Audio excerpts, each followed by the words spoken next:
मैं आपको समझाऊँगा कि ग्लाइकोलाइसिस क्या होता है, मगर ग्लाइकोलाइसिस समझने से पहले ना थोड़ा उसका बैकग्राउंड समझेंगे ताकि इसका लॉजिक समझ पाओ तुम। देखो, प्लांट जब फोटोसिंथेसिस करते हैं ना, तो कार्बन डाइऑक्साइड और वाटर को मिला के वो ग्लूकोज़ बना लेते हैं,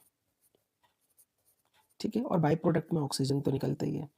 अब 2 केमिकल्स को जोड़ने के लिए एनर्जी चाहिए, तो प्लांट फोटोसिंथेसिस में लाइट एनर्जी का इस्तेमाल करते हैं और वो लाइट एनर्जी जो होती है, वो ग्लूकोज़ के अंदर केमिकल एनर्जी की फॉर्म में स्टोर हो गई है, ठीक है?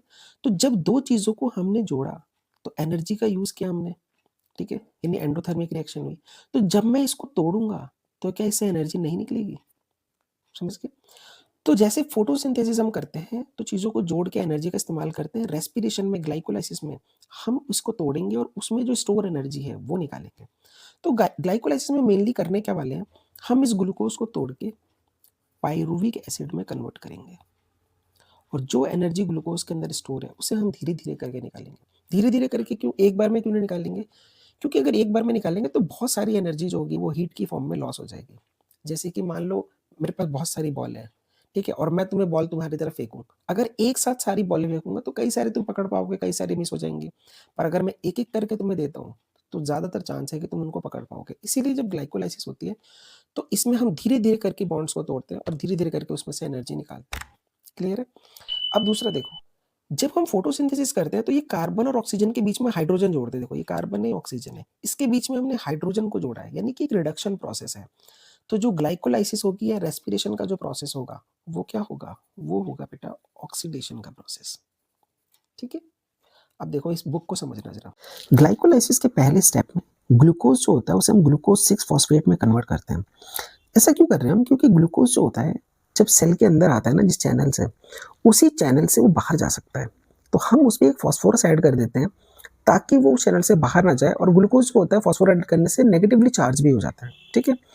अब ये फास्फोरस ऐड करने के लिए एक एटीपी खर्च करनी पड़ेगी, क्योंकि एडेनोसाइन ट्राइफॉस्फेट जो होता है, वो एडेनोसाइन डाइफॉस्फेट में कन्वर्ट होगा। तो जो एक फास्फोरस है, वो इधर ऐड हो जाएगा।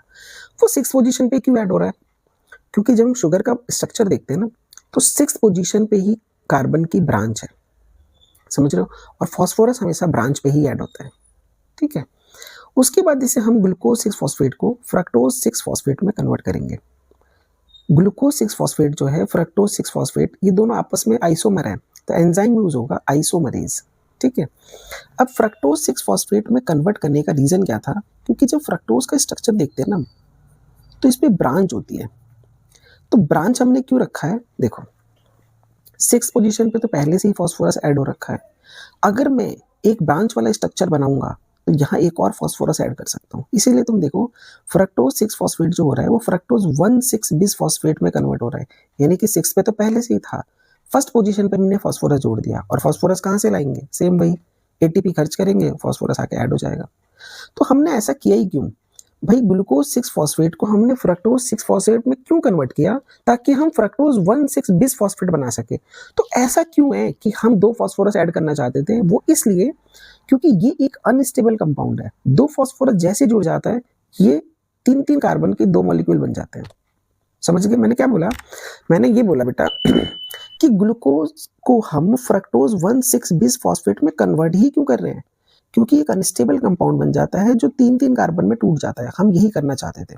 इसीलिए हमने ग्लूकोज 6 फॉस्फेट को पहले फ्रक्टोज 6 फॉस्फेट में कन्वर्ट करा, ताकि एक साइड चेन वाला हमें एक कार्बन मिल जाए और उसी साइड चेन पे मैंने एक जो था फास्फोरस जोड़ दिया, ठीक है? अब ये 3-3 कार्बन के 2 स्ट्रक्चर बन गए।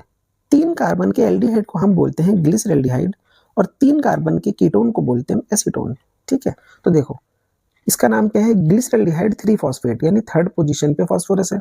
इसका नाम है डाइहाइड्रोक्सी एसीटोन फॉस्फेट, यानी इसके अंदर भी फास्फोरस है। यानी कि 2 जो फास्फोरस थे, एक चला गया इस कार्बन के पास, एक चला गया इधर, ठीक है? अब ये रिएक्शन जो है, ये यहाँ से आगे बढ़ेगी एल्डिहाइड से, ना कि कीटोन वाले से। क्यों? क्योंकि इस रिएक्शन को जो आगे कराता है जो एंजाइम, उसका जो सबस्ट्रेट है वो ये है।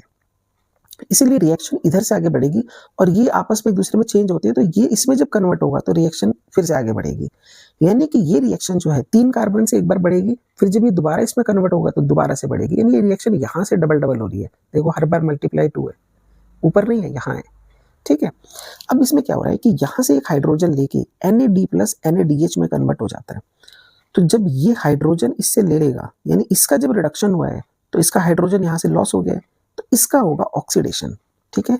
और ऑक्सीडेशन में बहुत सारी एनर्जी रिलीज होती है, जिससे एक इनऑर्गेनिक फास्फोरस इसमें जुड़ जाएगा। देखो इसमें क्या था, थर्ड पोजीशन पे फास्फोरस था, मगर अब इसमें फर्स्ट पोजीशन पे फास्फोरस है, इसलिए इसका नाम है 1,3 बिस फॉस्फोग्लिसरिक एसिड। अच्छा, तुम कई जगह पे देखोगे ये बिस यूज हो रहा है, बाई यूज नहीं हो रहा। देखो अगर ऐसे करके कार्बन लगे हुए हैं और फास्फोरस दूर दूर है, एक इधर है एक कहीं और है, तो इसके लिए हम बिस यूज करते हैं, और एक ही से दो लगे हों तो इसे हम बाई यूज करते हैं, ठीक है।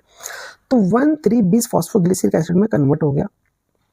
अच्छा, जब ये इनऑर्गेनिक फास्फोरस यहाँ पर हम ऐड कर सकते थे तो हम शुरू में भी कर देते, क्यों हम एटीपी खर्च कर रहे हैं? क्योंकि यहाँ पर एनर्जी रिलीज हुई थी, उसका इस्तेमाल करके हमने कर लिया, यहाँ पर ऐसा नहीं था बेटा, ठीक है। अब आगे कैश इन का टाइम, देखो यहाँ तक हमने इन्वेस्टमेंट करी थी बहुत, समझ गए।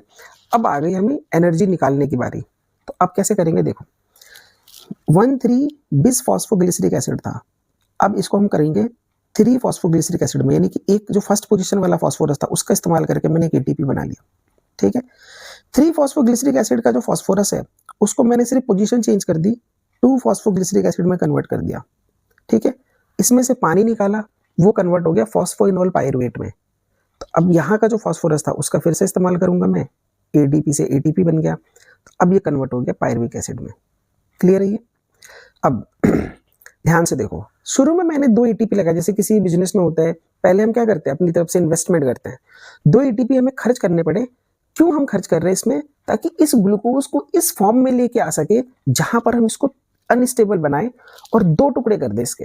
क्योंकि अगर हम एक से ही करते तो 2 एटीपी मिलता, पर हमने 2 छोटे छोटे मॉलिक्यूल 3-3 कार्बन के बना लिए, तो अब मेरे पास रिएक्शन यहाँ से 2 बार हो रही है, यानी कि एक बार जब मैं 2 एटीपी बनेगी, जब ये इसमें कन्वर्ट होगा तो 2 एटीपी और बनेगी, यानी टोटल 4 एटीपी मिल रही है हमें।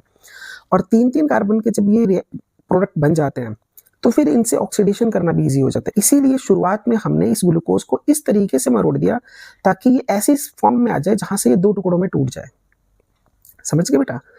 और इसके अंदर देखो टोटल हमने कितनी एटीपी मिली है, यहाँ पे 2, और टोटल दूसरी बार में 2, 4, 2 यहाँ से माइनस कर दोगे तो पूरी ग्लाइकोलाइसिस से नेट अगर हम निकालें तो हमें 2 एटीपी मिलेगी बेटा, ठीक है।